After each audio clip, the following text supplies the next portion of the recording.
ho aminareo aneny Tompo.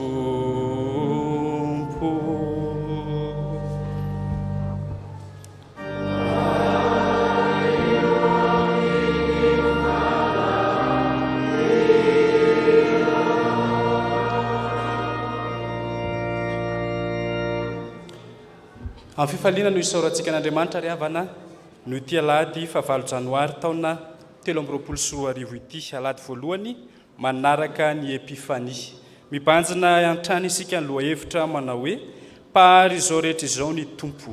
Ny sampana mpanazava no miombona amintsika amin'izao Fanompoam-pivavahana izao. Andeha ataontsika ny hira mitana ny firaisana.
Ampitomboana ho anareo any ary havana ny fahasoavana sy ny fiadanana avy amin'Andriamanitra raintsika Jesosy Kristy Tompontsika. Amen. Ho fidirana an'Andriamanitra dia ndeha hiaraka ho vakiantsika ny salamo. Salamo 580, andiny voalohany hatramin'ny 5.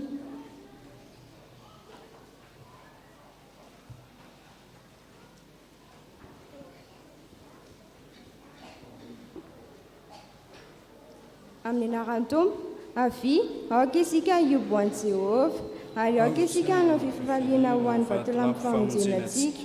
Aoka keo anaty trano fidirana isika, aoka hanao fifaliana ho azy amin'ny firana isika. Fa Andriamanitra lehibe Jehovah, ary mpanjaka lehibe ambon'Andriamanitra rehetra izy. Eo an-tany ny fitorana lalina amin'ny tany, ary azy ny tendrombohitra avo. Aza ny ranomasina, fa izy ny nanao azy, ary ny tany maina dia ny foron'ny tanany. Amen.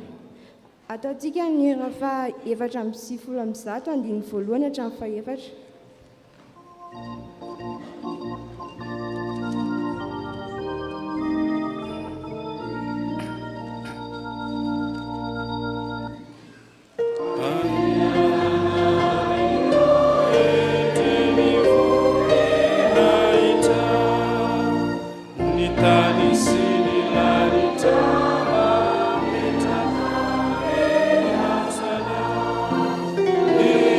Sana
dia mbola hiaraka hivavaka isika tompoko.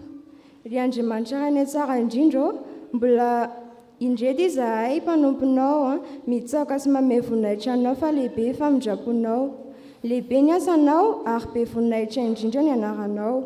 Misaotra anao izahay fa mbola nataonao tafangana soamatsara ato an-tranonao Jehovah-Andriamanitra. Misaotra anao ihany koa izahay ny amin'ny fitiavanao lehibe izay asehonao anay andro aman'alina izay sarobidy loatra aminay zanakao. Mangataka aminao izahay ny mba hitantananao sy hanavangananao ny dian'ireo namanay mbola eny an-dalana mikasa hamonjy izao Fanompoam-pivavahana izao. Ireo mpanomponao izay mamaky ny teninao aminay kosa mba ho tsilovofany masinao ka tsy hisy diso na ho latsaka ny teny. Sitraka indrindra ny anakamban'izany vavaka izany amin'ny vavaka nampianarin'i Jesosy ny mpianatra fa izay manao hoe ranay izay ny an-danitra mamasina ny anaranao mitonga ny fanjakanao atao ny sitraponao ety an-tany tahaka ny any an-danitra. Loanay no izay anasazaomanay ary mamelany melokay tahaka ny amelana izay meloka taminay ary aza mitondra anay amin'ny fakampanahy manafahanay amin'ny ratsy manao amin'ny fanjakana sy ny hery ary ny voninahitra mandrakizay. Amen. Afaka mipetraka amin'ny fiangonana.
Izany dia hitantsika eo amin'ny Isaia toko 5:20 ny andininy 7 ka hatramin'ny 7:10. Isaia toko 5:20 ny andininy 7 ka hatramin'ny 7:10. Rehefa hitantsika izany dia izao mamaky azy amin'ny anaran'i Jesosy. Lozan'izay miady amin'ny namorona azy, tavim-bilany isan'ny tavim-bilany amin'ny tany any ireny. Ny tany manga va ilaza amin'ny mpanefy azy hoe inona no ataonao? Ny asanao va anao hoe tsy manan-tanana izy? izay miteny amin'izay hoe inona no ateraka ao na amin'izay hoe inona no alokin'ny kibonao. Izao no lazain'i Jehovah, ny iray masin'ny Israely, dia namorona azy. Ny amin'ny zavatra ho avy no anontanio ahy, ary ny zanako sy ny asan'ny tanako dia aoka ho adidiko ihany. Izao no nanao ny tany sy nahary ny olona eo amboniny. Ny tanako ihany no namelatra ny lanitra sy nandahatra ny eny amin'ny rehetra. Izao no nanaitra azy io tamin'ny fahamarinana, ary ny lalany rehetra dia araviko avokoa.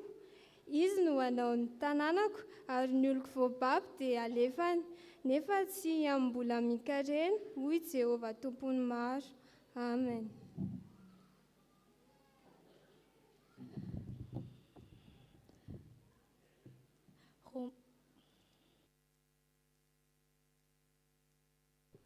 Romana toko 7:7-8 ka hatramin'ny 9:9.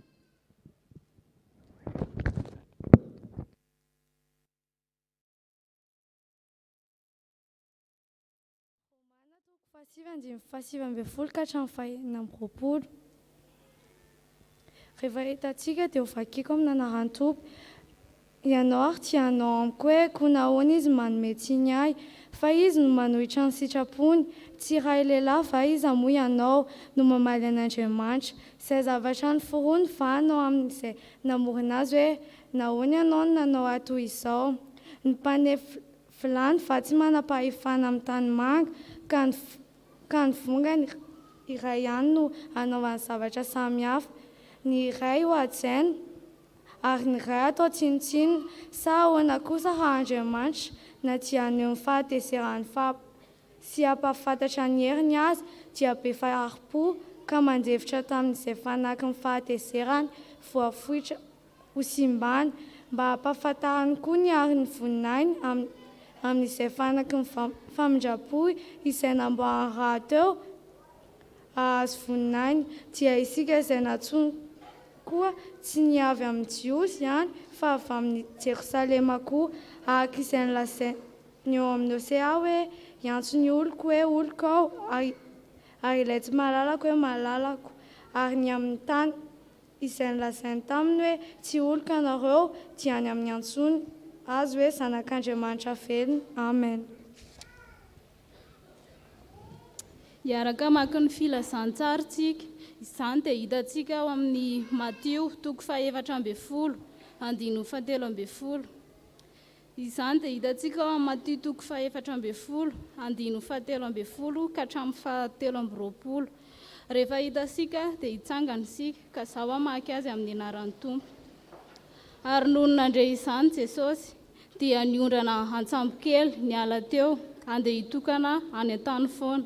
Ary raha nandre izany ny vahoaka dia niala teny amin'ny tanàna maro izy ka nandeha any an-tanety nanaraka azy. Ary noho nivoaka Jesosy dia nahita vahoaka betsaka, ary onena azy ka nahasitrana ny marariny. Ary noho ny hariva ny andro dia nanantona azy ny mpianatra ka nanao hoe tany foana ity, ary efa hariva ny andro izao. Ravao ny vahoaka mba hakanesany eny amin'ny vohitra hividy ny haniny ho azy. Fa hoy Jesosy taminy, tsy tokony handeha izy homenareo hanina izy. Fa hoy ny mpianatra taminy, tsy misy aty aminay afa-tsy mofo 5 sy hazan-drano 2. Ary hoy izy, ento aty amiko izany. Dia nasainy nipetraka ka niteny teo ambony ahitra ny vahoaka, ary noraisiny ny mofo 5 sy ny hazan-drano 2. Dia niandrandrany lanitra izy ka niantso, ary noho ny efa novakiny ny mofo dia natolony tamin'ny mpianany. Ary ny mpianatra kosa nanolotra azy ho an'ny vahoaka, ary nihinana avokoa izy rehetra ka dia voky, ary nangoniny ny sombotsombony sy satsilany dia nahafeno arona 12. Ary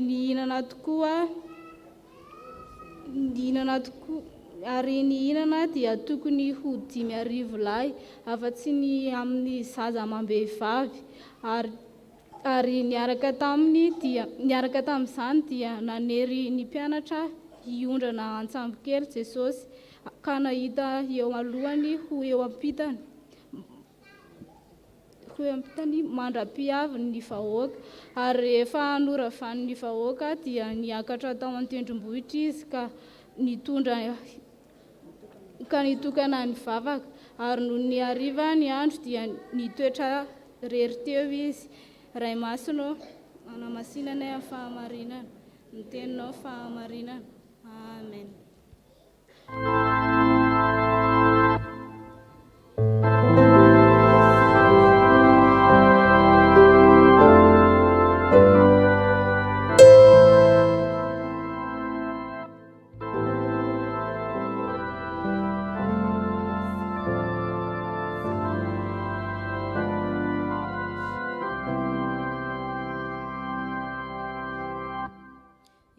Tsika tompoko Andriamanitra tomponay tsara indrindro, saotra tera laza voninahitra indray no atolotra ianao no nanomezanao anay ny andro anio, satria no ny famindram-ponao te mbola tafangona tao anatin'ny tempolinao masina izahay ahafahanay mankalaza sy midera ny anaranao.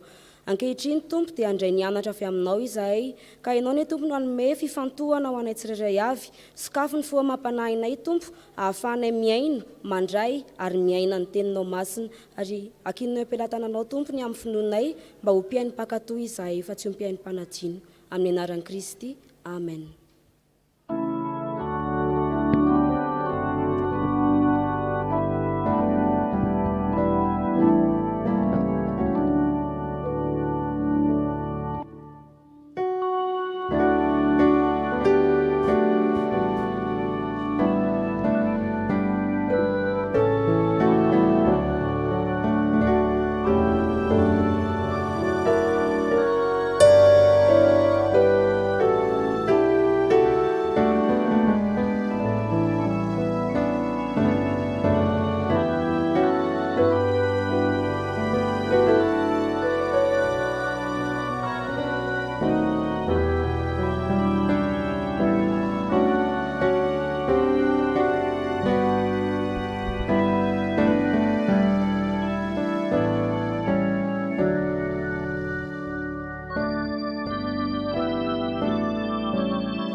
Mbola mampitombona aminareo hatrany ry havana ny fahasoavana sy ny fiadanana avy amin'Andriamanitra raintsika sy Jesosy Kristy mpamonjy antsika ary ny fampiraisana amin'ny fanahy masina.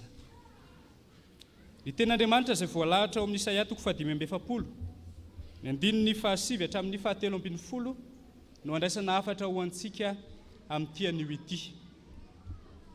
Isaia 5:20, ny 9:7 hatramin'ny 7:12. Mibanjina antrany itsika ny lohahevitra manao hoe mpahary izao rehetra izao ny tompo.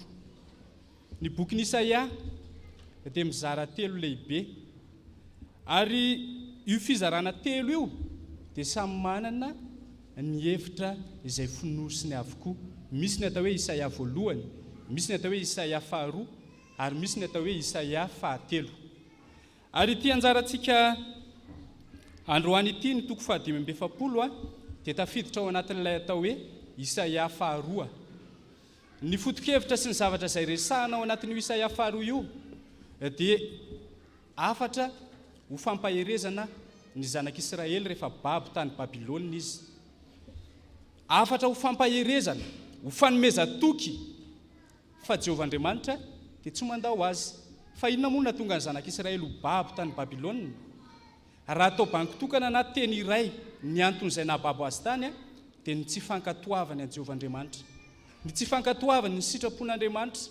Na dia teo aza ny mpaminany maro tahaka ny Jeremia izay nanafatra nitondra ny afatr'Andriamanitra, efa niteny hoe rehefa tsy mankatohany io tenin'Andriamanitra io ianareo dia ho avy ny firenena izay matanjaka noho ianareo, izay mahery noho ianareo hambabo anareo, ka dia hoany ny fiainanareo.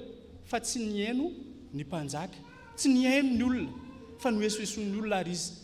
Fa tao anatin'izany koa dia misy ihany ny nivavaka ihany, ohatrany hoe nivavaka tamin'Andriamanitra fa tsy tena nankatokay, fa sady nanompo Andriamanitra hafa, nanompo sampy ihany. Zany rehetrarehetra zany no antony natonga ny zanak'Israely ho lasa babo tany Babilôna. Ary dia ao anatin'ity Isaia 2 araka ny nambara teo ty, ao anatin'ny 570 no anehoany Jehovahandriamanitra indray hoe tsy nafoy anareo ne ahy, fa teo ary eo ary mbola manome toky ianareo mandrakariva ao anatin'izany, na dia ao anatin'ny fahababona aza ianareo. Dia hitantsika taratra tao anatin'ity 570 toko 570 ity fa misy teny malaza izay fantatsika tsy zoviana amintsika mihitsy ato anatin'ity. Dia ny 1:140 izany izay hoe manao hoe ahoana moa ilay izy? Ny 1:140 zanako ny asan'ny tanako dia aoka ao atidiko ihany. Na tsy mamaky ary isika dia efa haintsika tsy enjery tsara io tenin'Andriamanitra io satria mampahery atsika. Io dia anisan'ny tenin'Andriamanitra izay nentin'ny Jehovahandriamanitra nampahery any zanak'Israely rehefa tany ampahababona tany izy ireo. Rehefa tany ampahababona tany tokoa mantsy dia ny zava-misy dia zao kivy ny olona, ary dia misy mihitsy ny teny hoe resy ny Andriamanitray, ay tsy mahery kory ny Andriamanitray, resy ny Andriamanitra atao hoe Moloka, efa ianareo zany ny Andriamanitray, tsy mahavonjy anaiky ny Andriamanitray, dia kivy ny olona. Fa nisy ihany koa ny kivy sy ketraka ho an'izay natoky an'Andriamanitra hoe aiza ny tempolonay, fa ny tempolo mantsy teo amin'ny zanak'Israely no maneho ny fanatrehan'Andriamanitra, ka tsy afaka nakany amin'ny tempolo intsony zareo satria tany tan'olona tany. Dia kivy sy ketraka, ary dia tena tao anatin'izany hoe faharerahana izany ny zanak'Israely.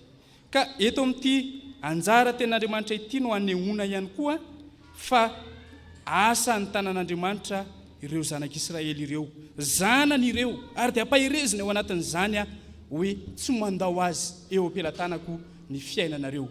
Andeha andrasantsika aloha hevitra ary izao tenin'Andriamanitra izao manao hoe Andriamanitra ray-pahary izao tontolo izao ny Andriamanitsika. Andriamanitra ray-pahary izao rehetra izao, voalohany indrindra dia mamonjy ny olony. Ilay Andriamanitra ray-pahary izao rehetra izao dia mamonjy ny olony. Izay ny voalohany raisintsika. Araka ny nambara teo dia oro sy fahadiran'ovana ny zanak'Israely rehefa babo tany Babilôna. Ary tao anatin'izany fahoriana izany dia tsy nahavonjy tena izy satria efa resy moa matoa babo, resy ny miaramila, resy amin'ny lafiny manontolo, ka dia izay anaovany ny olona azy babo, tsy nahavonjy tena izy tao anatin'izany fahababona izany.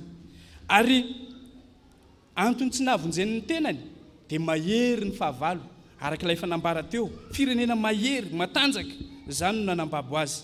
Kanefa tao anatin'izany fahababona, tao anatin'izany endrika fahoriana izany dia nampanantena Jehovahandriamanitra fa hamonjy azy ireo, ary dia tanteraka tokoa izany famonjeny izany. Ary nampanantena io Jehovahandriamanitra pahary io, fa tsy hamela azy ho viraviray ny fahavalo, tsy hamela azy ho faty, tsy hamela azy ho babo mandrakizay, fa hamonjy, hanafaka io olona izay efa nofidiany io. Dia fantatsika tsara ny tantara fa nisy olona iray izay nofidiany Jehovahandriamanitra, notendreny Jehovahandriamanitra hanafaka ny rahan'Andriamanitra, hanafaka ny zanak'Israely tany pahababona tany Babilôna. Dia iza moa? Kirosy. Ilay kirosy mpanjaka, io no nataon'Andriamanitra fitaovana. Ary io kirosy io, ilay mpanjaka lehibe izay no irahin'Andriamanitra hanafaka azy ireo, anatanteraka izany famonjena izany. Satria tsy zakan'Andriamanitra mahita ny fahorian'ny olony, ny fahorian-janany, dia namonjy izy, ary dia onena izy tao anatin'izany. ka ho antsika ry havana amin'izao fiainana iainantsika izao dia mbola honenantsika koa io tompo andriamanitsika io, mbola malahelo atsika ihany koa io tompo andriamanitsika io rehefa voababo isika. Fa inona moa no mambabo atsika? Inona moa ny endriky ny babiloniana ankehitriny izay mambabo atsika, mangeja atsika eo amin'ny fiainantsika eo? Manoloana an'ireny rehetra ireny dia mbola honenantsika io tompo andriamanitsika io, te hanafaka atsika io tompo andriamanitsika io. Ka ao anatin'izany no mbola hitenenany amintsika koa hoe zanako ianao, asany tanako ianao, izaho ny mpahary anao, tsy mafoy na mahasaraka anao aho. Ary mahagaga sy mahafinaritra amin'io Andriamanitra io dia izao mpahary izao rehetra izao izy, izao sainao koa dia nohariny. Ary rehefa mahary izy dia tsy mahary fotsiny ihany ka hoe vita dia apetrany io na atsipiny, fa kolokoloiny, raisiny an-tanana. Ka ao anatin'izany indrindra no mbola hampaherezany ten'Andriamanitra antsika ihany koa hoe pahary atsika io Andriamanitra io, mamonjy atsika io, honena atsika io. Ary dia mafisany izany eo amin'ny Mateo 4:7, 7:20 hatramin'ny 7:20 nahitana ny Jesosy Kristy honena ireo mpanaradia azy, honena ny fony. Dia rehefa jereny ity teny hoe honena ity dia tena lalina, satria io teny hoe honena io izay toe-pony Jesosy Kristy dia mitovy amin'ny reny anankiray. Ny reny anankiray rehefa misy manjo ny zanany, inona manjo azy? Manotika ny kibony, mahagaga. Fa zany ny toetra ny reny zany, manotika ny kibony rehefa taitra izy. Rehefa misy zavatra mahataitra azy ny amin'io zanany io, malahelo ny zanany izy, na hoe ao anatin'ny fahoriana ny zanany ka hitany, dia manotika ny kibony, honena izy. Zay zany ilay teny hoe honena eto. Ary io dia entina ilazana ny toetra ny reny, lay ory, lay ontsa manoloana ny zanany. Dia tahaka izany ilay toetra ny Jesosy Kristy teto. Rehefa nahita an'ireo mpianan'ireo izay toy ny ondry tsy misy mpiahy, toy ny tsy manana hiateherana, fa ny zava-misy dia izao, rehefa nandeha Jesosy Kristy dia nanaradia azy ireo olona ireo no nietaetany ny tenin'Andriamanitra, no nietaetany hiaona amin'io Jesosy Kristy io. Ka rehefa tonga amin'izay ny fotoana izay hinanana sakafo, dia tamin'ny mpianatra, Jesosy Tompo, inona no atao? Aleo alefa mody reto mpianatra reto, reto olo reto fa tsisy zavatra omena azy. Fa ny navalin'i Jesosy Kristy dia hoe ianareo no manomeza azy. Ary dia ontsy izy tao anatin'izany. Ka io teny hoe honena io dia toetra ny Jesosy Kristy miverimberina ao amin'ny filazantsara io. Ary toetra n'Andriamanitra ihany koa io hoe honena io araka izany. Araka izay efa nambarantsika teo hoe honena ny olony Jehovah Andriamanitra, malahelo ny olony, ary dia manotika ny kibony rehefa ao anatin'ny fahoriana ireo olony sy vahoakany ireo. Araka izany ry havana, rehefa honena ny olony io Jesosy Kristy Tompo io dia manome fiainana ho azy, ary mandamina ny fiainany, mamonjy azy. Ka noho izany tsy misy fiainana milamina ivelan'ny fandaminan'i Jesosy Kristy. Mandamina fiainana izy, rehefa honena izy dia mandamina. Ka raha toa zany misy tsy milamina eo amin'ny fiainantsika dia ndeha hanatona Jesosy Kristy. Fa izy ilay honenantsika te handamina ny fiainantsika, ary dia mandamina ny fiainantsika noho ny fitiavany antsika izy. Tsy izany ihany ny zavatra misy eo amin'ny tenin'Andriamanitra io, fa rehefa honena Jesosy Kristy dia inona ny nambarany? Nanasitrana ny aretiny ihany koa izy. Tsy voalaza mazava eto moa hoe inona ilay aretiny, fa dia ambarany fotsiny hoe nanasitrana ny aretiny izy.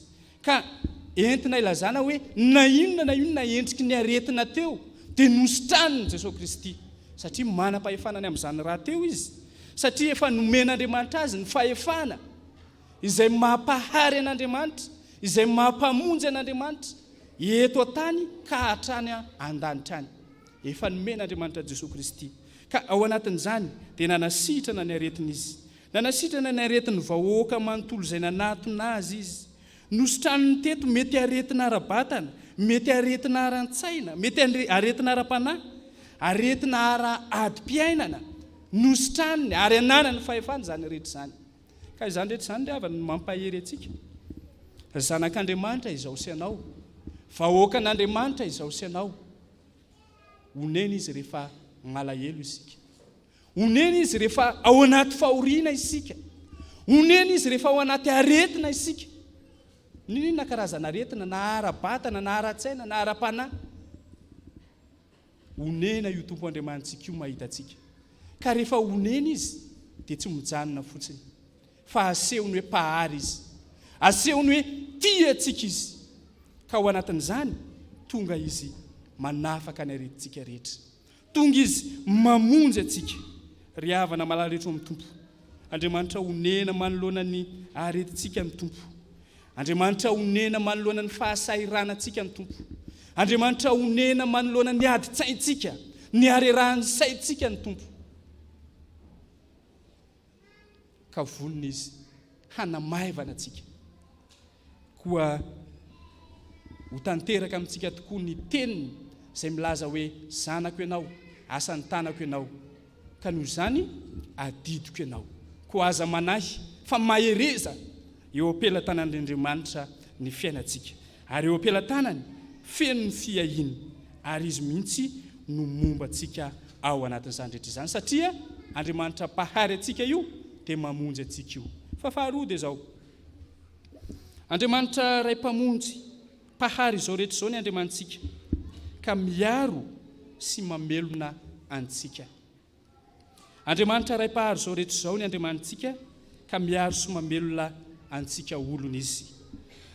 Raha iverenantsika ny tantara ao amin'ny Isaia 5:7 izay novakiana teo, dia ahitana taratra ny amin'ny fiainan'ireo jiosy tratry ny famozapo rehefa babo tany Babilôna, ary betsaka tamin'izy ireo araka ny efa nambara tena am-piandohanany hoe very fanambola velona, na tsy ary tena very toy ny hoe valala voatango ny fitenenana, tapidalakale tsy hita intsony hoe aiza no isarangotana, ary dia tao anatin'ny fahakiviana ny akamaroan'izy ireo.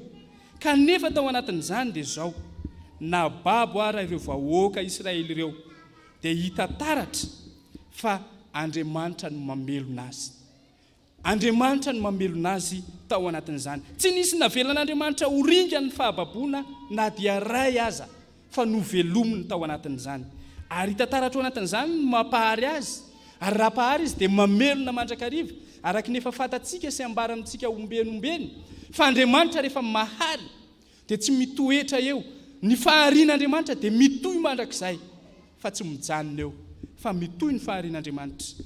Ka hita taratra amin'ny boky ny mpaminany, indrindra ny Isaia izay novakitsika teo, fa ny tena nampitondrain'i Jehovah Andriamanitra n'ireo mpaminany ireo tamin'ny vanim-potoana ny fahababola dia teny ho fanesorana azy ireo tao anatin'ny endriky ny famozapo, fanesorana azy ireo tao anatin'ny endriky ny fahadisom-panantenana, ary teny mampahery azy ireo fa io Andriamanitra io ny fiarovana mafy ho azy ireo,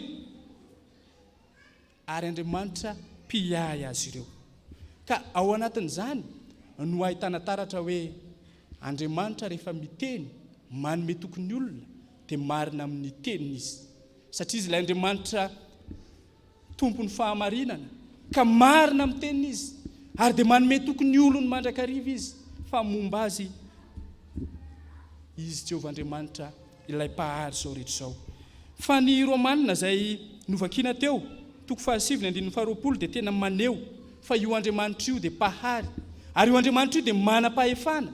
Asehony eo ny hoe noforonon'Andriamanitra ny olombelona ka hanana ny fahefana, hanana ny fahefana ny amin'ny fiainany rehetra. Hitantsika taratra ao izany, ary dia ambarany fa manam-pahefana io Andriamanitra io.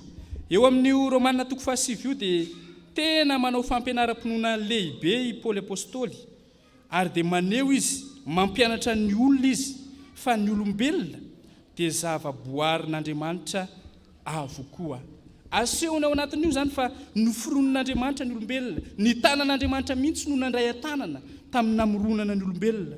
Raha ny marina dia tsy mana-tsafidy ny olombelona hoe za atao voatr'izao, za atao voatr'izao, fa Andriamanitra ny maso mandidy hoe izao no anaovako anao, satria izy ilay manam-pahefana, izy ilay tompony fahefana, afaka mametraka, mandidy ny amin'izay hitondrany olombelona izy. Ary dia mazava tsara ny anambarany Paoly azy eo hoe ny zavatra rehetra izay nataon'Andriamanitra zany dia nataony mba hanjakany, anehoany ny fahefany, ary nataony araka izay nitiavany azy. Tsy nanatsafidy fa araka izay nitiavan'Andriamanitra azy. Ka ao anatin'izany indrindra, tsy izao senao nisafidy hoe zaho te ho velona, fa misy olona mantsy rehefa ao anatin'ny famoza-po, ao anatin'ny fahakiviana, dia mirahira ao anatin'ny sainy hoe aleko maty, aleko mamono tena, kivy tsisy mazava intsony ny fiainako, fa tsy safidinao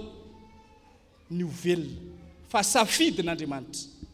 Andriamanitra ny tompo-teny farany amin'ny fiainanao. Andriamanitra ny tompo-teny farany eo amin'ny fiainantsika. Tsy safidintsika mihitsy ny amin'ny ainatsika, fa Andriamanitra ilay maso mandidy, tompo-teny farany eo amin'ny fiainantsika, izy no mandidy eo amin'ny fiainantsika eo. Ka ao anatin'izany dia fahefany no miaro antsika, fahefany no manome fahavelomana ao antsika, fahefany no mampahery antsika, ary fahefany no mitarika antsika ho amin'ny lalana marina. Riavana malala rehetra ao amin'ny tompo, mandraka androany, mandraka ankehitriny, dia mbolana manana n'io fahefany io Jehovah-Andriamanitra izay tompontsika io, manana n'io fahefany io, ary ampiariny eo amin'ny fiainantsika izany fahefana izany. Ary efa natolony an' Jesosy Kristy io fahefana io, ary izany no mahatonga hoe Jesosy Kristy no manana ny fahefana rehetra any an-danitra sy ety an-tany, natolony an' Jesosy Kristy io. Ary dia hitantsika taratra fa rehefa tonga teto amin'izao tontolo izao Jesosy Kristy dia naseho ny fahefana io tamin'ny alalan'ny asa rehetra nataony, nositrahany ny marary, nodioviny ny boka, ary natsangana ny maty. Izany ilay fahefan'Andriamanitra izay nataon'Andriamanitra tao amin'i Jesosy Kristy. Koa mampahery antsika indrindra ry havana ny tenin'Andriamanitra, fa mpahary izao rehetra izao ny tompo, izao senao ilay voariny, ilay namboarin'Andriamanitra dia nanany fahefana. Ary isika sianao ilay olon'Andriamanitra dia manome toky antsika izy, fa miaro antsika izy, ary izy no manome fahavelomana ho antsika. Ka ny zanak'Andriamanitra dia didin'Andriamanitra, tsy avelan'Andriamanitra iraviravy tanana, fa arovany amin'izay mety ho endriky ny famoza-po, arovany amin'izay mety ho endriky ny fahadisom-panantenana maro. Ka raha mbola mahatsiaro isika ry havana, raha mbola mahatsiaro ny tenantsika hoe zanak'Andriamanitra isika, dia tokony tsy hanahy isika ny amin'izay ho avy, tsy tokony hanahy isika ny amin'izay ao ambadiky ny rapitso, tsy tokony hanahy isika ny amin'izay zavatra mifamaofao eo amin'ny fiainantsika eo, satria ilay Andriamanitra tompontsika mihitsy no manome toky antsika hoe zanany isika, asa an-tanany isika, ka adidiny ihany. Averina ombenombeny fa marina amin'ny teniny ny tompo, ary tsy mamandainga izy, tsy olombelona izy ka hamitaka, fa Andriamanitra izy, marina amin'ny teniny. Ka dia mampahery antsika ny tenin'Andriamanitra, fa hoy ny voalaza ny soratra masina hoe omen'Andriamanitra ny malalana izany, na dia maninona azy izy, na dia matory azy izy. Fa ny zavatra tokony ao an-tsaintsika dia izao, ametraka fanontaniana mandrakariva isika hoe za ve mbola manaiky hoe zanak'Andriamanitra, za ve mbola manaiky hoe olon'Andriamanitra, sao dia za mihitsy no mitsoka miala amin'Andriamanitra, sao dia za mihitsy no tsy manaiky ho zanak'Andriamanitra intsony. Fa misy fiteniny malagasy izay, tsy voatery ho marina moa amin'ny tenin'Andriamanitra, hoe ny zanaka maninona ozy izy, mahafo ray aman-dreny, fa ny ray aman-dreny tsy mahafo zanaka.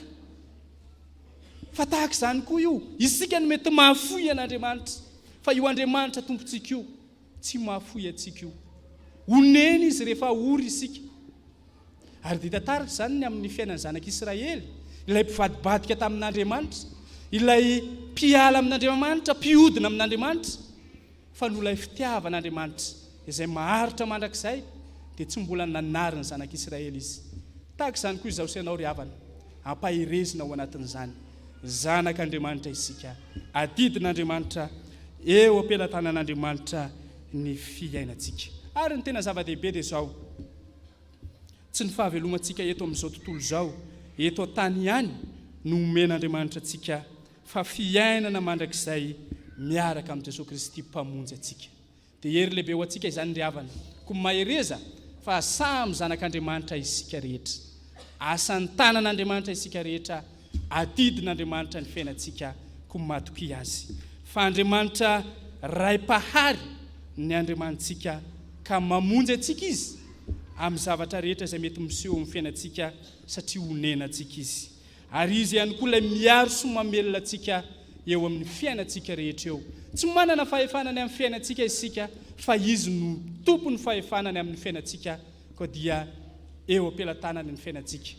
Mahereza ry havana ho tanteraka aminareo izany tenin'Andriamanitra izany. Ho azy irery ny voninahitra. Amen.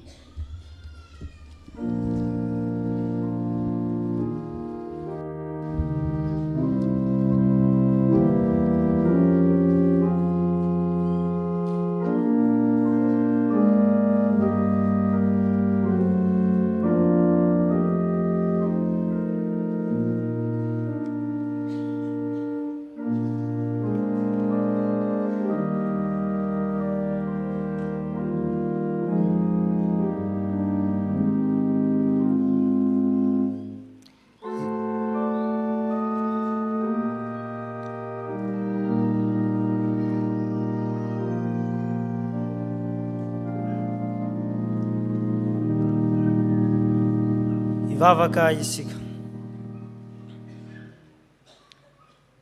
Andriamanitra rainay eo, misaotra anao izahay, satria Andriamanitra miteny aminay isan'andro ianao, amin'ny alalan'ny mpanomponao. Nambaranao taminay fa Andriamanitra ilay mpahary ianao, Andriamanitra ilay mpamorona ianao, ary Andriamanitra ilay mpamonjy ny olonao ianao. Andriamanitro, manoloana izany famonjenao izany, manoloana izany faharinao izany, misy izay zavatra mambabo anay, zavatra izay mangeja anay eo amin'ny fiainanay, ny fahalalana, ny ara-tsaina, ny ara-batana, ary amin'ny ara-piainanay rehetra, mambabo anay, ny asan'ny Satana, ny asan'ny devoly ilay ratsy, mambabo anay, mangeja anay izany.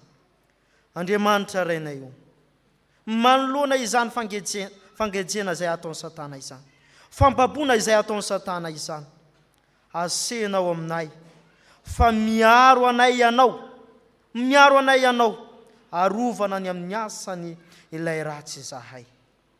Andriamanitra rainay io, mety aminay tsy mihaino ny teninao, tsy mankatoy ny teninao, ary tsy mahay miaina izany teninao izany, ary izany miteraka ny adin-tsaina maro samihafa eo amin'ny fiainanay, tsy mankatoy ny teninao izahay. Manoloana izany fangejena ataon'ny Satana izany. Tompo Andriamanitra io, tsy tanteraka izahay amin'ny maha olombelona anay, mpanota izahay amin'ny maha olombelona anay, ary izany mahatonga ireo zavatra ireo. Mamelany elokay mamindrafo aminay, ary aoka ianao Andriamanitra hanavao anay mandrakariva, mba hahatonga anay olom-boavonjy, ary mba hahatonga anay olona voaharo mandrakariva eo amin'ny asany ratsy. Avaozy izahay Andriamanitra, ary taio izahay, vonjeo izahay Andriamanitra, fa tena tafalatsaka ao anatina harerana tanteraka izay amin'izao. Taio ny kristianina tsiraray, ay andiny teny, manoloana izao adin-tsaina maro samihafa izao, manoloana izao harerana maro samihafa izao. Taio izay tsirairay avy. Tompo Andriamanitra io, mihaino ny fivavaka mpanomponao, fa mpanota izahay, tsy marina izahay. Dia amin'ny anaran'i Jesosy. Amen.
fitiavana malala rehetra amin'ny tompo ny Andriamanitra izay vavahantsika dia mamindra fosy mamela heloka isan'andro san'andro ko ho antsika ary ankehitriny andeha raitsangana handray ny teny famelan-keloka izay omeny ho antsika.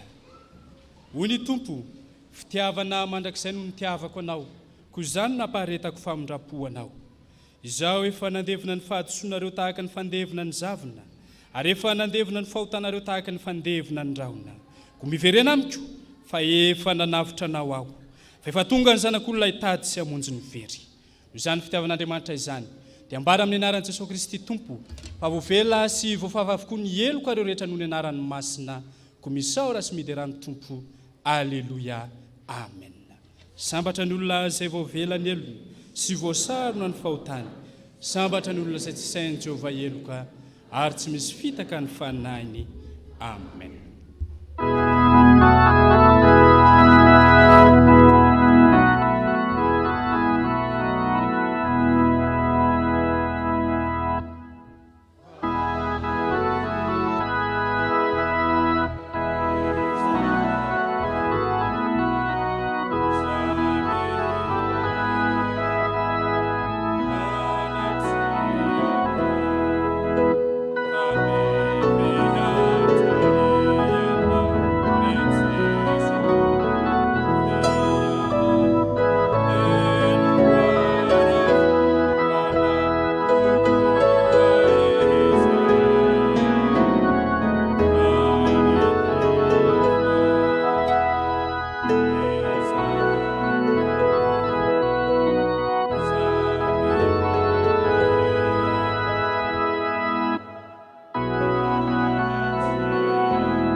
Vavaka isika. Tompo Andriamanitra eo, manan-kambara aminay mandrakariva ianao. Nambara anao taminay, fa pahary sao rehetra isao ianao Tompo. Ary Andriamanitra ny fampahereza, ary Andriamanitra tsy mahafo ianay ianao. Raha tojo eo, ny sarotra zahay dia mpaherezinao. Ary raha very izahay dia tsy fonao. Misaotra anao ny amin'izany rehetra izany Tompo. Misaotra anao ny amin'ny fitiavanao. Misaotra anao ny amin'ny famindramponao. Ko ankehitriny Andriamanitra indreto zahay.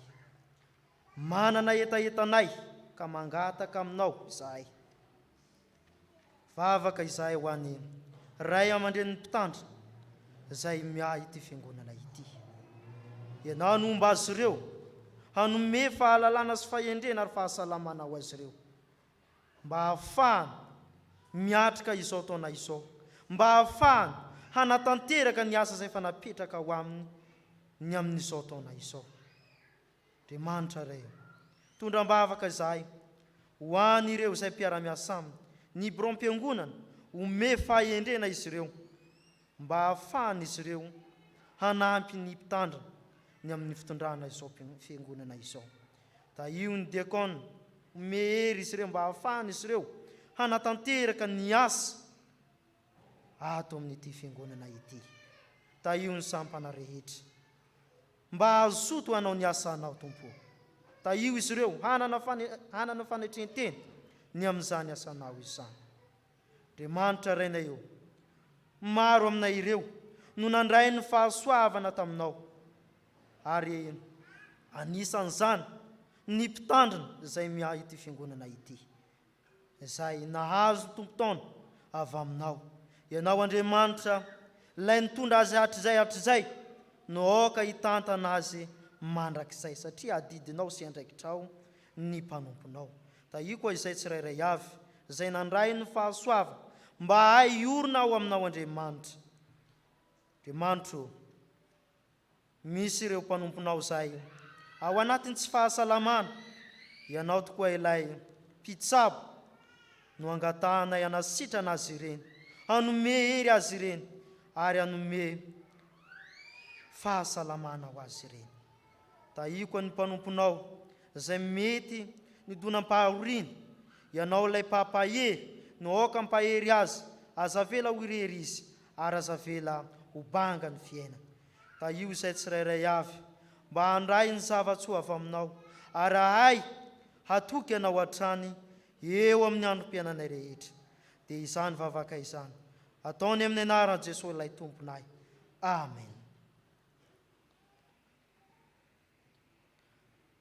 Ry havana malala, andeha hanambara ny finoantsika eo anatrehan'Andriamanitra isika amin'ny alalan'ny fanekam-pinoana voalohan'izay manao hoe: mino an'Andriamanitra ray tsy toa mpanao lanitra sy ny tany, ary mino an Jesosy Kristy isanany lahatokana tompontsika izay nitorotoroana tamin'ny fanahy masina, nateraka Maria Verjiny, nijaly rano napokapotim-pilato, nombona tamin'ny hazo fijaliana, maty ka naleva, nilina tany amin'ny fiainantsika, nitsanga tamin'ny maty tamin'ny andro fahatelo, niakatra ho any an-danitra, mipetraka eo ankavan'Andriamanitra ray tsy toa, avy any ny tsara velona sy ny maty. Mino ny fanahy masina, ny fiangonana masina manerina izao tontolo izao, ny fiangonana masina, ny famelan-kely, fitsangana ny tena ny maty ary fiainana mandrakizay. Mipetraka ny fiangonana.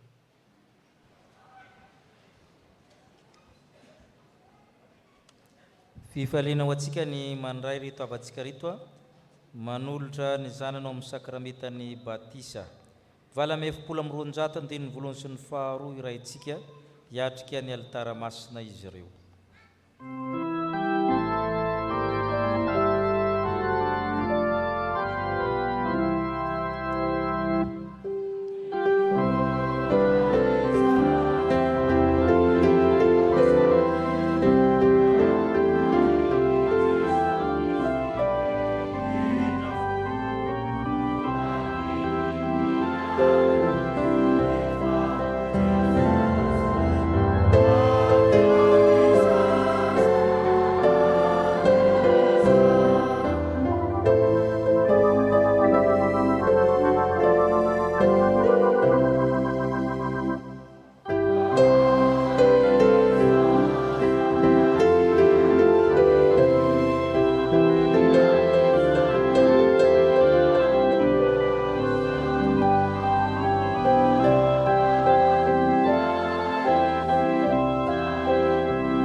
Manolotra ny zanany amin'ny sakramentany batisa.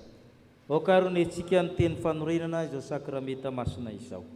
Hoy ny Tompo, efa nomenay ny fahefana rehetra nandanitra izay ety an-tany, koa mandehana ianareo, atao mpianatra amin'ny firenena rehetra, manao batisa azy ho amin'ny anaran'ny Ray sy ny Zanaka ary ny Fanahy Masina, sady mampianatra azy tandrina izay rehetra nandikiko anareo.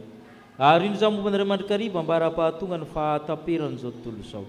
Ary oriko ny fanekeko amiko so aminao, mba amin'ny taranaka mandimy anao, mba ho fanekena mandrakizay, mba ho Andriamanitra sy tanako mandimy anao ary ianao kosa dia ho zanako. Fa ianao rehetra dia zanak'Andriamanitra amin'ny finoanan'i Kristy Jesosy. Amen. Noho izany ny Ray aman-dreny sy ny mpiantoka, misy fanekena ilain'ny fiangonana aminareo, mangataka anareo todikana amin'ny fiangonana maky avy hatrany izany fanekenareo izany. Somary tohofana le micro io. Ndao ary. Zanakay ho an'Andriamanitra raintsika izay ekenay ny joro na amin'ny teny na amin'ny asa ho mpanompon'Andriamanitra mahatoky mahatonga anay ho amin'ny fanaran'ny zanakay amin'ny androm-pianakaviana rehetra. tenay ny natanteraka fiangonana amin'ny zanakay ny fitaizana rehetra araka ny filazantsara tokony atao aminy mba hitombony amin'ny fahalalana izao fahasoava-lehibe raisy avy amin'Andriamanitra izao. Tenay ny Jesosy tompo mba azahoany hery andalany ny asan'ny satana rehetra.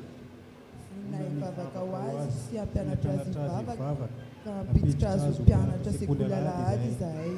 Ekenay ny hampianatra azy antony fanaovam-batisa izao ary ezahanay ny taona azy ho mpandray ny fanasana Herin'Andriamanitra ny antonanay anatanterana izany. Amen. Mandre anareo Andriamanitra. Okarintsika fiangonana hitsangana hangataka ny fanahy masina ny me izany herin'Andriamanitra zany. Enina amby efapolo amby roanjato andininy voalohany sy andininy faharoa sy ny fahatelo.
Hivavaka isika.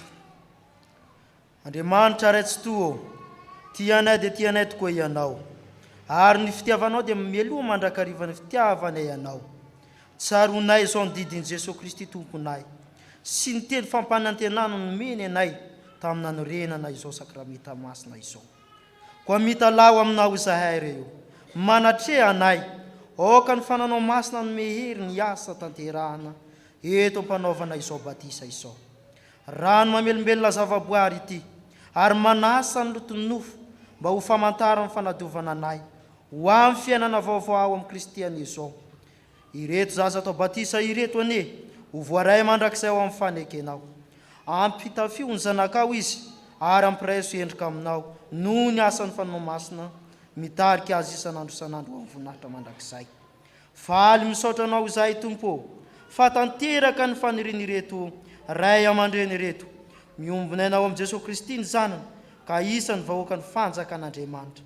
Ny angatana fiangonana dia nitehirizanao ireo zaza ireo eo ambanin'ny fahasoavanao ka mba hampahiratra azy hatramin'ny farany ny amin'ny fivavahana aminao. Ampio ny ray aman-dreny sy ny mpianto mba azahoany manatanteraka ny fanekena nataony teo anatrehanao. Ombany fahasoavanao ny ezaka rehetra ataon'ny fianakaviana sy ny ray aman-dreny ary ny fiangonana amin'ny fitezana ireo zaza ireto. Angatany amin'ny anaran'i Jesosy Kristy angatany amin'ny anaran'i Jesosy Kristy izany vavaka izany. Amen. Petraka ny fiangonana.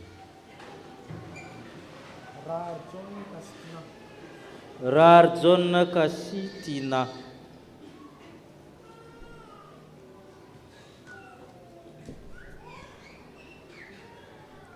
Iza manao batisanao amin'ny anaran'ny Ray sy ny Zanaka ary ny Fanahy Masina. Amen.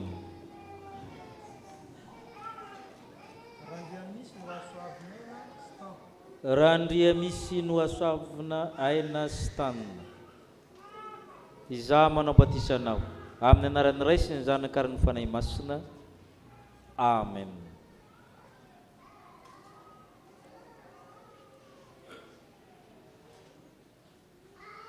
ho ny tompo anaka aza matahotra efa niantso ny anaranao ianao ento ry izo azy ireo ka tezao tsara fa zanak'Andriamanitra nomeny ny fanahy masina amen. Iravanapin'ny faharoa no isaorantsika amin'ny tompo ary iomanantsika raha teo amin'ny fanokarana ny ompandray amin'ny fanasan'ny tompo.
Fifalinana antsika ny amin'ny reto olombonjena reto izay anampin'ny tompo isan'ny fiangonana.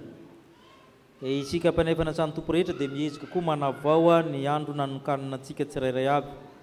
Efa nampianarina ny fotom-pinoana kristianina izy ireo na tanteraka ny fainakenan'ny batisa ka indro atolotra antsika mba ho amasinina iray latabatra amin'ny tompo. Ndeha ary tsika hitsangana hivavaka ho azy ireo.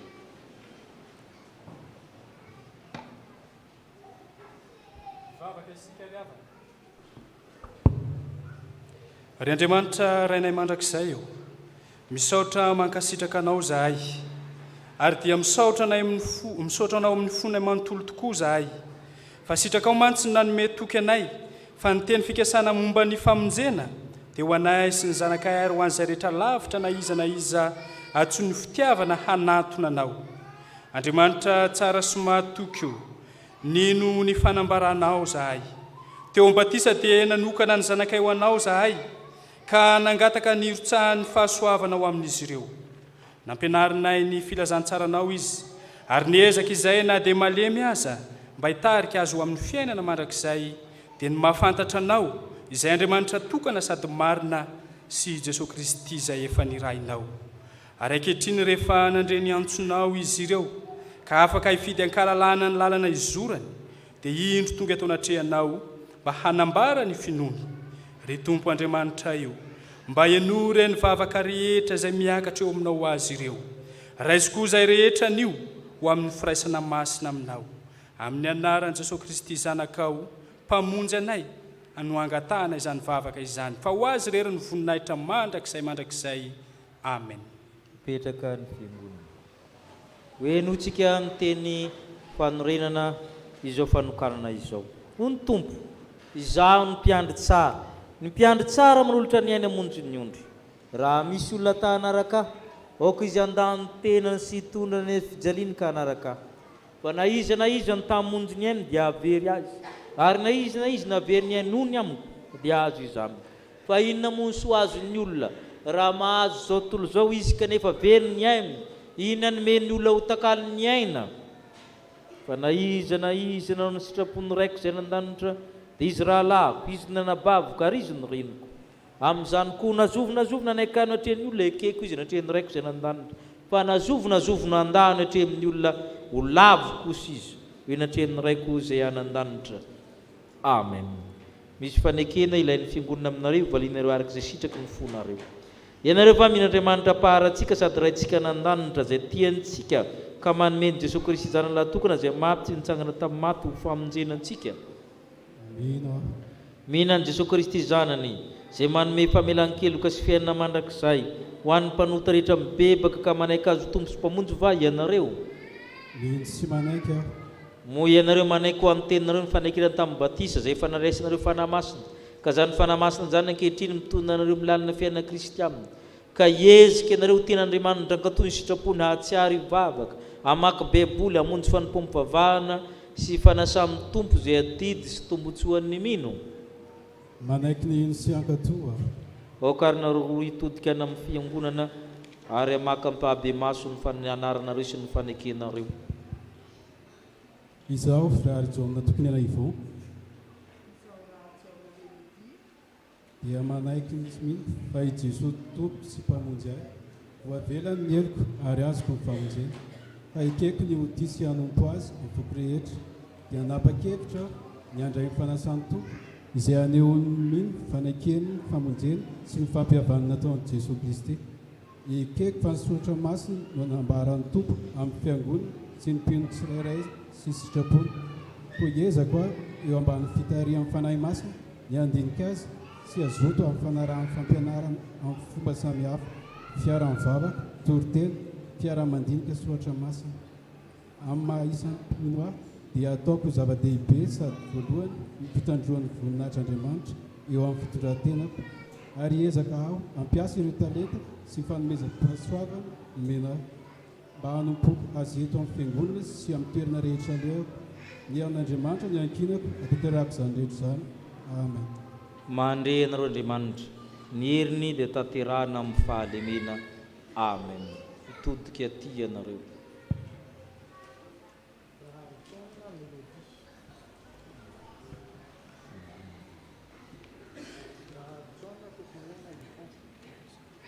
Raha John tokony aina Yvon. Noho izany fanekena nataona teo izany dia aminaran'Andriamanitra ilay zanaka fanamasina dia manokana anao izay, mitsodana anao izay, manamasina anao izay ka manasanao andray anjara miaraka aminay amin'ny fanasan'ny tompo.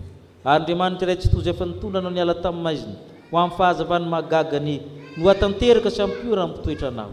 Ho azy ny fanjakana mandrakizay ho aminao ny fahendrena, mahery sy mahatanja fa ny tompo momba anao. Raha John Melody.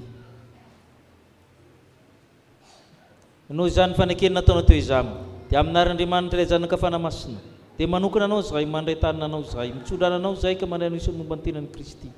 Asainay anao andray anjara miaraka amin'ny ankehitriny amin'ny fanasan'ny tompo. Ary Andriamanitra iray tsy toy izay efa niantso nala tamin'ny maizina ho amin'ny fahazavany mahagagany no hatanteraka sy ampiora ampitoetra anao. Ho azy ny fanjakana mandrakizay ho aminao ny fanantenana, mahery sy mahatanja fa ny tompo momba anao. Amen. Ivavaka isika ry havana, ry tombo Andriamanitra rainay io, misaotra anao izay no ity ora ity izay nomenao iainana eto anatrehanao. Apetraka eo an-tananao tompo ireto mpanomponao ireto izay vao avy nanamafy ampahabe maso ny fanekeny taminao. Ianao ry Andriamanitra ray tomponay io no niantso azy ka namaly izany antsonao izany izy ireo. Da io ny fanapahan-keviny toetra amin'ny fahatokinanao mba omeo azy ny hery aretany amin'izany noho ny fanahinao masina. Ianao ihany tompo no aoka hanomana azy hanatona ny latabatra ho masina sy ampiditra azy amin'ny firaisana amin'ny zanakao. Ataovy marina ny fibebahany, matanjaka ny finoany, ary tsy azozongozonina ny fanantenany ary mahery ny fitiavany. Aoka ifikitra mafy amin'ny marina izay mahavonjy izy ireo, ka hiasa lalandava mba hitombony amin'ny fahalalahana izany. Ary sehony amin'ny kery mandrakariva eo anatrehan'izao tontolo izao, ho vavolombelona amin'ny teniny sy ny asany rehetra. Mivavaka aminao zahay Tompo, mba omeo anay rehetra ihany koa ny androso hatrany eo amin'ny fiainana kristianina, mibanjina ny fanjakana mandrakizay efa nampanantenana ho an'ny zanakao. Eno ny fivavaka iray ny famindrapo, fa amin'ny anaran'i Jesosy Kristy Tomponay, mpanjakanay, lay zanakao malalanao no ivavahanay toy izany. Amen. Ry mpandrefana samy tompo vaovao, tany mafy ny ananareo mba tsy siaka ny satroboninahitra reo, mandehana ka mitombo amin'ny fahatsarana rehetra. Amen. Ny befela sy ny sapatra tanora kristianina no iderin'Andriamanitra ny amin'izany fanokanana azy ireo izany.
Janoary havana.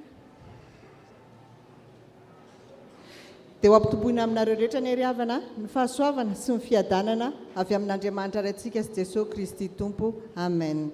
Toy izao indray ny vaovao iray izao marain'izao avy amin'ny mpitandrina sy ny biraon'ny fiangonana. Ampatsiahivina ny sampana sy ny fikambanana rehetra fa ho tanterahana ny sabotsy 14 janoary ho avy izao ny firaisan'ny sampana eto amintsika. Ny rantsana RFF no hitarika antsika amin'izany ka dia andray fitenenana mitarika izany aorianan'izao vaovao izao.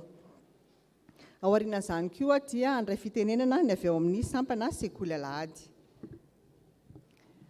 Avy amin'ny fikambanana 𝗘𝗣𝗜𝗙𝗏𝗏 fiadanana ilazana isika fa ny zoma 13 janoary sy amin'ny Alahady 15 janoary ho avy izao no hamerenana ny fifidianana ny biraon'ny 𝗘𝗣𝗜𝗏𝗏 koa entanina ny mpikambana rehetra ho tonga amin'ireo fotoana ireo.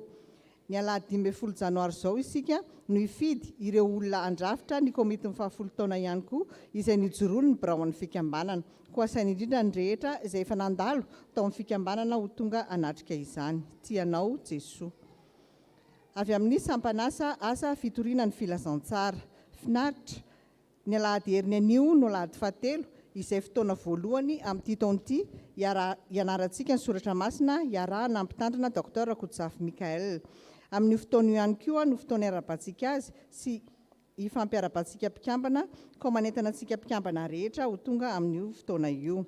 Tsara raha omentsika an 𝗘𝗣𝗜𝗏𝗏𝗏𝗏 ny fandraisana anjara 10,000 ariary any manana izany koa manantena antsika rehetra tahin'ny tompo. Sampana mpanazava stily. Misaotra an'Andriamanitra lehibe isika fa tanteraka ny Alahady 15 desambra lasa teo ny opération bûche de Noël. Ankasitrahana indrindra isika kristianina tsy ankanavaka nandray anjara tamin'izany satria hery lehibe ho an'ny sampana izany anatanterahany ny andraikitra napetraka taminy. Izany dia ho fanabeazana ny tanora eto amin'ny fiangonantsika. Toy izao ny vokatra azo tamin'izany ny tombony azo dia 1,505,000 ariary. Ho an'Andriamanitra irery ny voninahitra. Avy amin'ny sampana VFL mbola mitoy ny fandraisana ny anaran'ireo ray aman-dreny feno 70 taona mihoatra omena solom-body akoho amin'ny Alahady 17 janoary ho avy izao. Mariana fa ny Alahady 12 janoary no farafandraisana anarana mahakasika izany. Ny voninahitra ho an'Andriamanitra irery ihany. Rakim-pisaorana Timoty 2:2 koa ianao anaka dia aoka iahery amin'ny fahasoavana izay ao amin'ny Kristy Jesosy. Misaotra an'Andriamanitra lehibe noho ny fahafahana concours ho an'Andriamanitra irery ny voninahitra.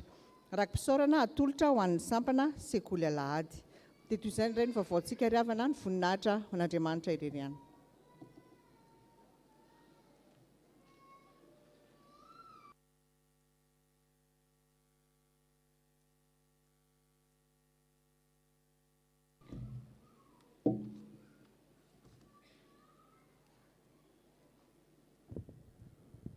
Ny rantsana RFF amin'ny alalan'ny sampana tanora no andraisako fitenenana fohy eto. Miarabantsika mpianakavin'ny finoana rehetra ho fanatanterahana ny 3T amin'ity taona 2023 izay vao manomboka izao tia no anentanako etona fa misy ny firaisan'ny sampana anatiny izay ataontsika ny asabotsy 14 janoary 2024 ho avy izao.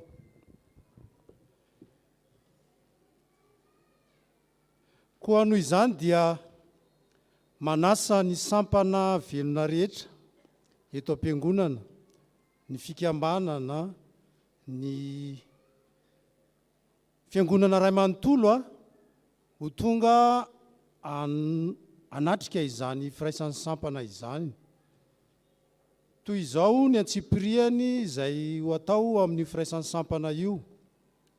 Voalohany, eto am-piangonana no fotoanantsika amin'ny fitora maraina.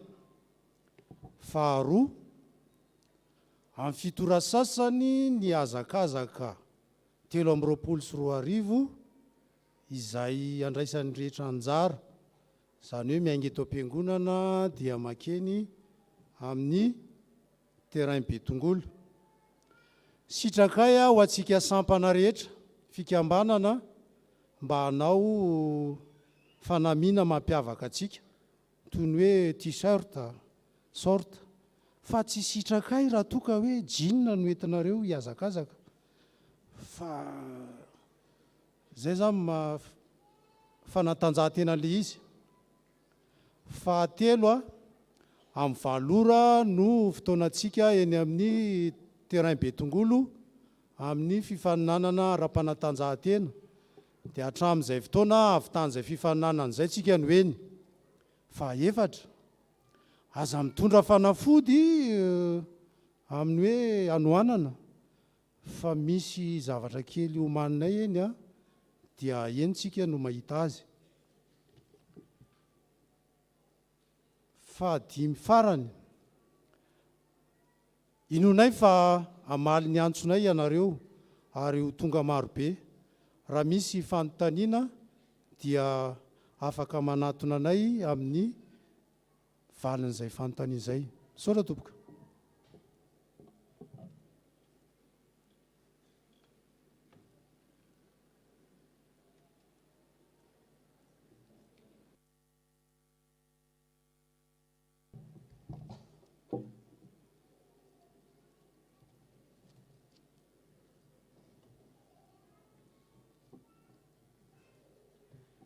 Ry ava-malala ao amin'ny tompo ampitombony mandrakariva amintsika neny fahasoavana mampiadana avy amin'Andriamanitra Ray-pahary sy Jesosy Kristy mpamonjy ary ny fanamasina ilay mampiorina ny finoantsika.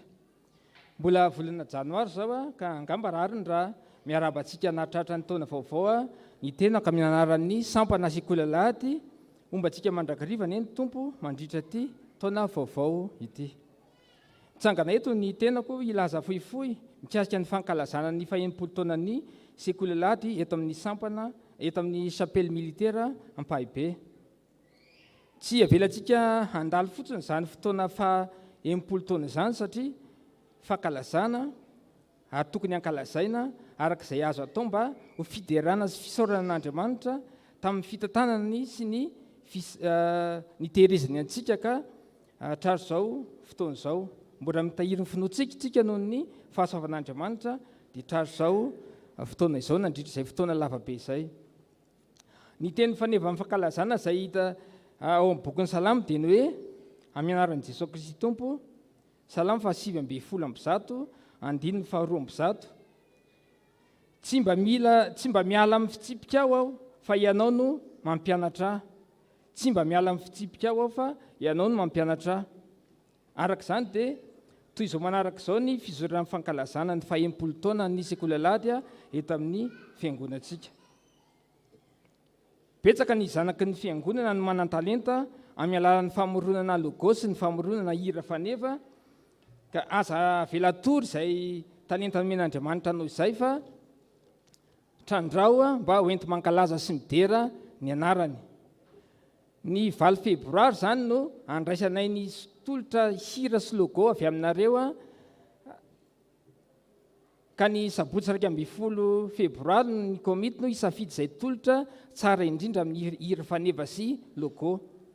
Ny 20 febroary no andraisanay ny tolotra ary ny 20 febroary no isafidy ny tolotra tsara indrindra ny komity ny fankalazana. Ny Alahady 12 febroary dia anomboka hianatra hira faneva sady ny Alahady. Fohy isitsika ny fotoana kanefa araka ny tenin'ny Soramasinina dia hoe tsy misy zavatra tsy hain'ny mino zay fa vitantsika manao logo sy hira faneva ao anatin'izay fotoana fohy izay. Ny Alahady 12 Martsa no ankafana ny fankalazana amin'ny fomba ara-pivavahana zany eto amin'ny fiangonantsika. Dia amin'io ihany koa no hirana voalohany ny hira faneva izay noforontsika ihany. Izy ihany koa amin'ny 12 Martsa io ny valopy zaraina hanolorantsika rakom-pisaorana amin'ny fahasoavana noraisitsika tamin'ny fandalovana tao tamin'ny Alahady na ny fisian'ny Alahady eto amin'ny fiangonantsika.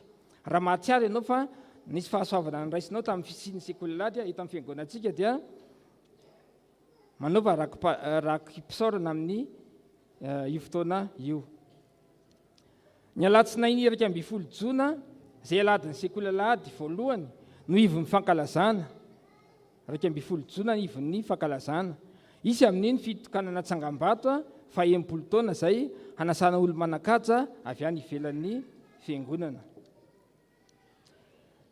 Otolorana fankasitrahana amin'io 12 ihany koa ireo braony fandimby teto amin'ny sekoly alady satria maton'ny sekoly alady ny toy izao dia nisy ny braony fandimby ny tantana azy. Otolorana diplôma ihany koa izay rehetra mahalala ny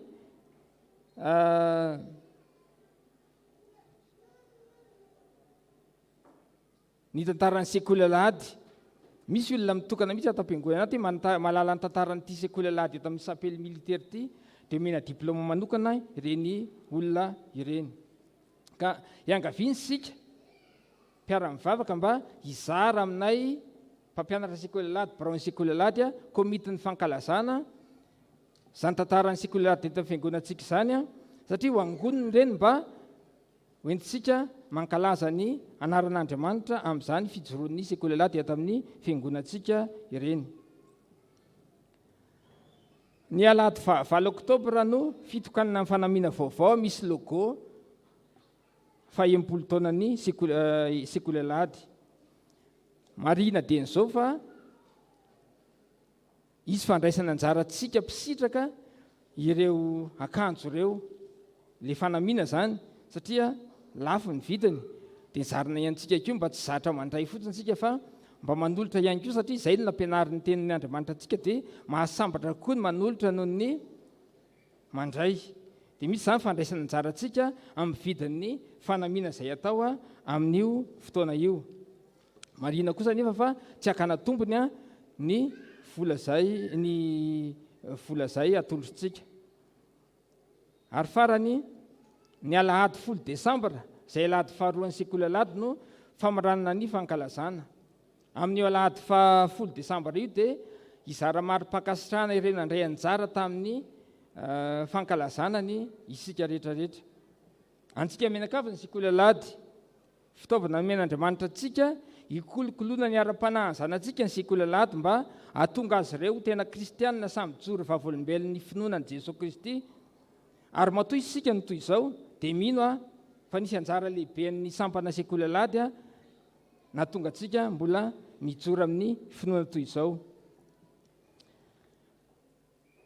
Koa asaina antsika mba handray anjara mavitrika amin'izany fankalazana fa 10 taonan'ny sekoly alady eto amin'ny chapelle militaire Ampahibe izany izay mitondra ny teny faneva hoe tsy mba miala amin'ny fitsipika aho fa ianao no mampianatra dia ho an'Andriamanitra ireny ny voninahitra. Dia koa satria moa mifanandrifindrindra amin'ny andro anio valy janoary ny tsingerin-taonan'ny mpitandrina dia mamela hany mba sampana sekoly alady mba manararaotra kely miarahaba ny mpitandrina misolo tena ny fiangonana ray manontolo ary anolotra hira 700 sy 7 iangaviantsika sekoly alady mba hitsangana dia mino koa fa izysika fiangonana dia mahay an'io era io aza manadino mba entintsika miarahaba ny mpitandrina amin'izany 9 janoary tsingerin-taonan'ny nahaterahan'izany. Hira FFPM 700 sy 7. Oh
rehefa avy eo madame io le dia anolotra vavaka ho an'ny pastera fa misy adiny kely tamin'ny teny teo le zavatra le dingana rehetra ho atao arana zany amin'ity fankalazana fahimpolo taona Alahady dia atao petadindrina ato ivelan'ny fiangonana mba hanarantsika azy sy andraisantsika anjara mavitrika amin'izany fankalazana zany mba itsika menakavy mihitsy no tompony fa tsy ny sampana Alahady ihany dia mangataka ny madame io le anolotra vavaka ho an'ny mpitandrina. Zange sary kenatra be aso mamely tampoka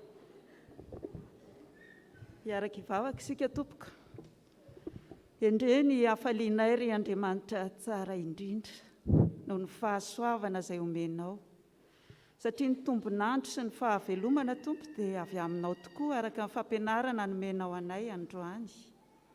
Fantatray fa ny mpitondra anay atao amin'ity fiangonana ity ny mpitandrina izay nomenao anay hitarika an'izao fiangonana izao, ny ondrinao eto amin'ity sehatra misy anay ity dia nomenao ny tombonandro ary ahatsarovana izany ankehitriny amin'ity andro anio ity. Fahasoavana izany tompo ka hiderahanay sy hisaoranay ary hitsaoanay ny anaranao noho ny fitiavanao. Mametraka feno azy eo ampelantananao zahay fa ianao no niantso azy ho mpanomponao, nitarika azy tamin'izay rehetra nalehany, nanome azy ireo vady aman-janaka izay mpiara manompo aminy, mpiara mifampitantana aminy, nanome azy anay ihany koa mba hanome anay sy hamahana anay amin'ny alalan'ny teninao ho fahaveloman'ny tsirairay avy eto amin'ity fitandremana misy anay ity.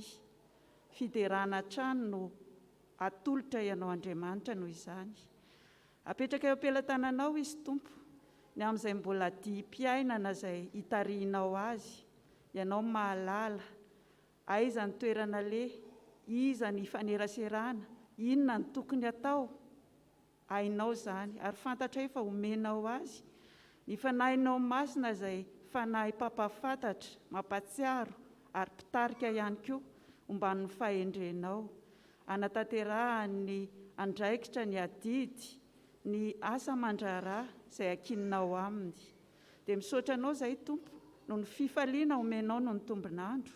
Misaotra anao izay satria mbola afaka miantso ny anaranao amin'ny anaran'i Jesosy Kristy ary misaotra anao izahay noho ny fanananay azy. Dia rainay ny anaranao ray zanaka sy fanahy amin'ny anaran'i Jesosy tompo no anaovanay izany vavaka izany. Amen. Misaotra ny tompontsika zany.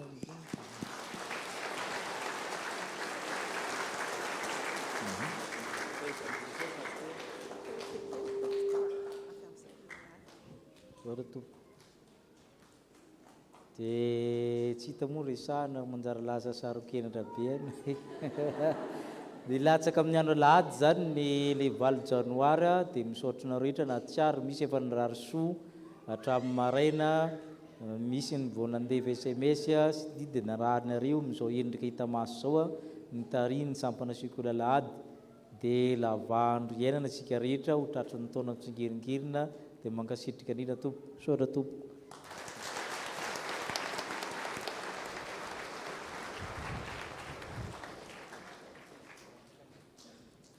Ny firaisan'ny sampana zany tsika amin'ny asabotsy zany dia manasa atsika zany izy ireo.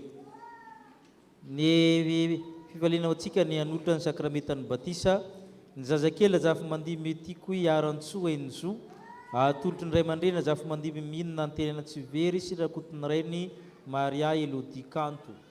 Azanao izy mianakavy. Ireto avatsika reto no amasinina fanambadiana ho arabaitsika. Andrena valina Mikaela sy andre Maniriso 𝗧𝗣𝗜𝗙𝗏, andre misaina Tombo-Janoary sy andre manala rabe Ariso tolotra fitiarinaivo. Ireo izy ireo dia mivavaka nareo ny fiangonana sy miarahaba nareo. Misaotra tompo. Ireto avatsika reto asaina mankaty anoloana atokana ho isan'ny mpandrainy fanasa amin'ny tompo.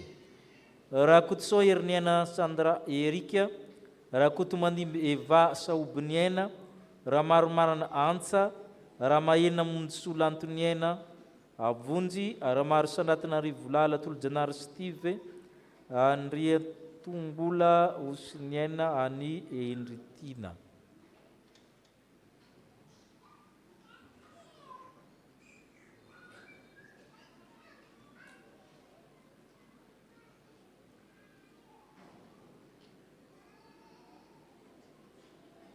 Izany mbola tsy niona tamiko taminareo.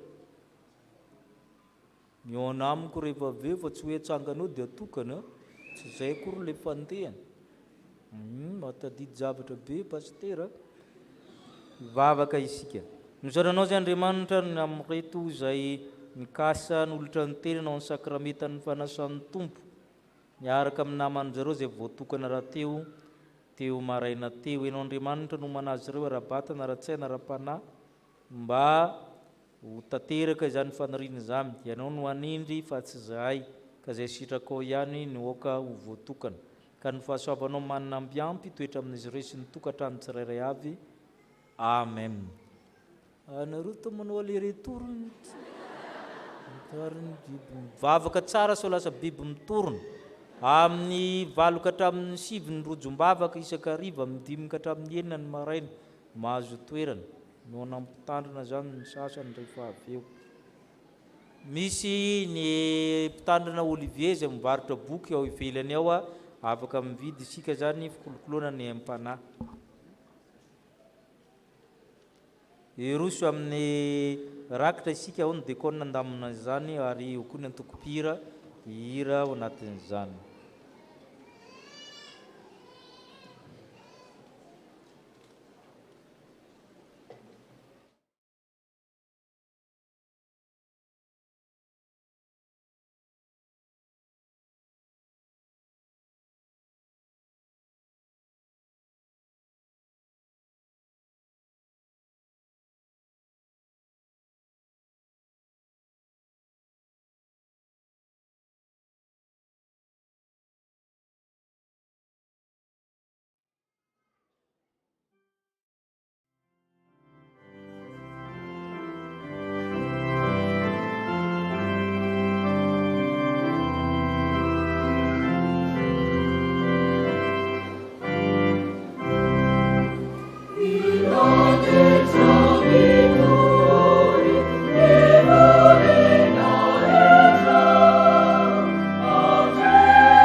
Tsika nira alosy aorian'ny tsodrano.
Tanteraka aminareo zao tsodrano zao. Andriamanitry ny fiadana izay nitondra ny Kristy mpiandro lehibe ala amin'ny maty, mitondra ny rano fanekena mandrakizay.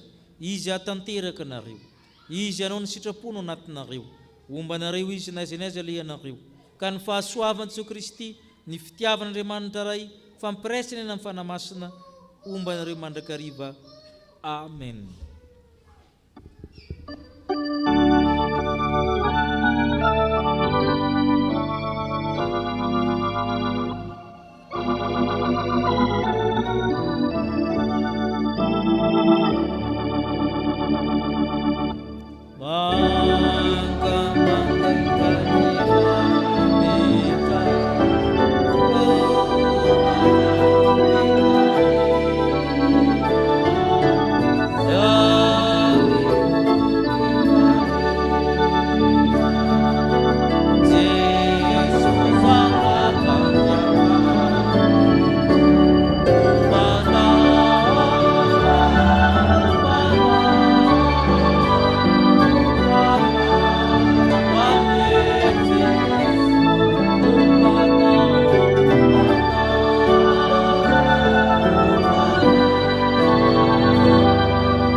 manaraka hivavaka mangina izy. Ho an'Andriamanitra irery ny voninahitra amin'ny anaran'ny Ray sy ny Zanaka ary ny Fanahy Masina.